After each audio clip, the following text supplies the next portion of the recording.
Iran ने अब Israel से बदला लेने की तैयारी पूरी कर ली है। ईरान में मिलिट्री मूवमेंट की जानकारी अमेरिका तक पहुंच चुकी है और अमेरिका ने ईरान को हमले से बचने की धमकी भी दे दी है। साथ ही साथ अमेरिकी नेवी की ईरान के करीब तैनाती बढ़ा दी गई है और इस बीच सुपर पावर के जंगी बेड़े यूएसएस रूजवेल्ट की वॉर जोन में दोबारा वापसी ने अब वर्ल्ड वॉर का अलार्म बजा दिया है।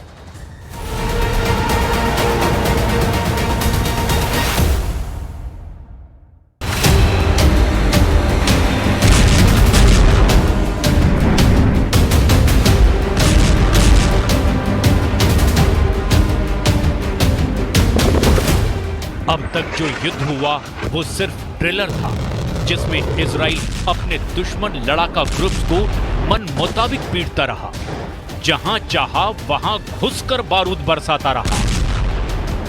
हिजबुल्लाह, हमास और हूथी से इजराइल की लड़ाई में हासिल भी कुछ नहीं होना था, क्योंकि इन तीनों ग्रुप्स का असल आका दूर बैठकर युद्ध को रिमोट कंट्रोल से चला रहा था।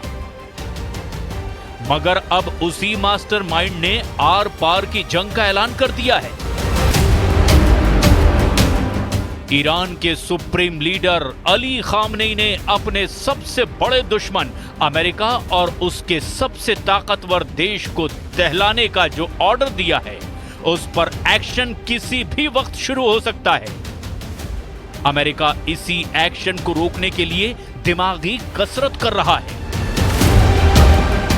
धमकी और हथियारों के डोज के जरिए सुपर पावर ईरान को रोकने की कोशिश में जुटा है, मगर अमेरिका का यह पैंतरा ईरान के सामने चल नहीं रहा। बाइडेन ने बम वर्षक B-52 का विस्फोटक ट्रेलर दिखाया। खामनेई ने इजराइल को मिसाइल दिखाकर धमकाया। नेतन्याहू ने कर दिया ऐलान, धरती से मिट जाएगा ईरान। तो क्या ईरान अब काउंटर अटैक कुछ दिन टाल देगा? क्या इजराइल इस बीच हिजबुल्लाह और हमास से युद्ध जीत लेगा?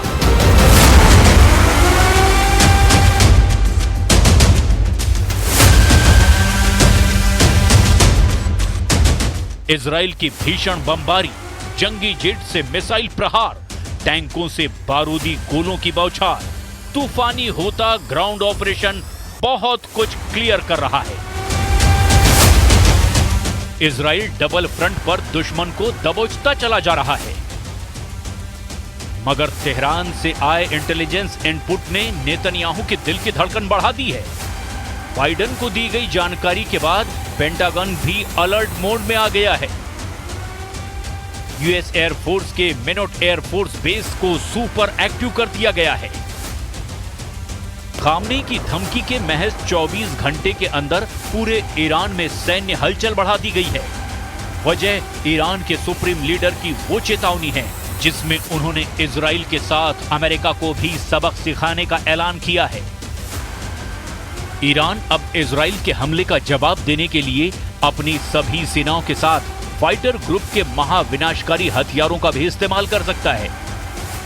ईरान के जॉइंट अटैक में कौन सा फाइटर ग्रुप कहां और किन हथियारों से इजराइल पर धावा बोलेगा, इसकी डिटेल पेंटागन तक पहुंच चुकी है, जिसके बाद प्रेसिडेंट बाइडेन ने ईरान को डायरेक्ट धमकी देकर के इजराइल पर हमला करने की जुर्रत न करने के लिए कहा है।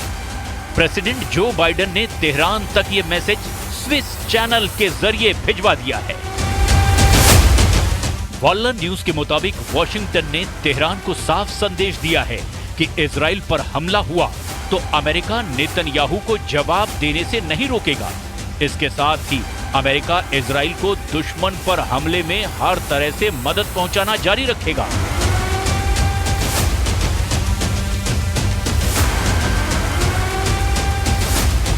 व्हाइट हाउस प्रवक्ता कैरिन जेन पियरे और पेंटागन के प्रवक्ता जनरल पैट राइडर ने अमेरिका के नेक्स्ट एक्शन का ऐलान किया है। You all received reports about Iran potentially having a strike against a retaliatory strike from its proxies. That Israeli intelligence suggests Iran is preparing to attack Israel from Iraqi territory in the coming days, possibly before the U.S. presidential election. But we've been very clear that Iran should not respond. I said this on Wednesday. We will continue to support Israel. Our support for Israel's security is ironclad, and if they choose to do so, we will continue to support Israel as they continue to protect themselves. America ने Israel के लिए ऐसा सुरक्षा कवच तैयार किया है जिससे ईरान के सभी हमले नाकाम हो जाएं।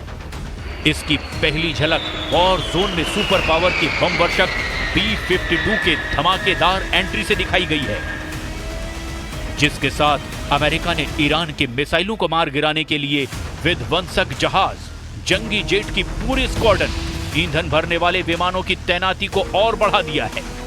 अमेरिका की मुस्तैदी की वजह तेहरान की कुछ सैटेलाइट तस्वीरें हैं। ईरान जल्द ही इजराइल पर हमले कर सकता है, इसके कई सिग्नल मिले हैं। इजरायली आर्मी के रेडियो ने सूत्रों के हवाले से दावा किया है।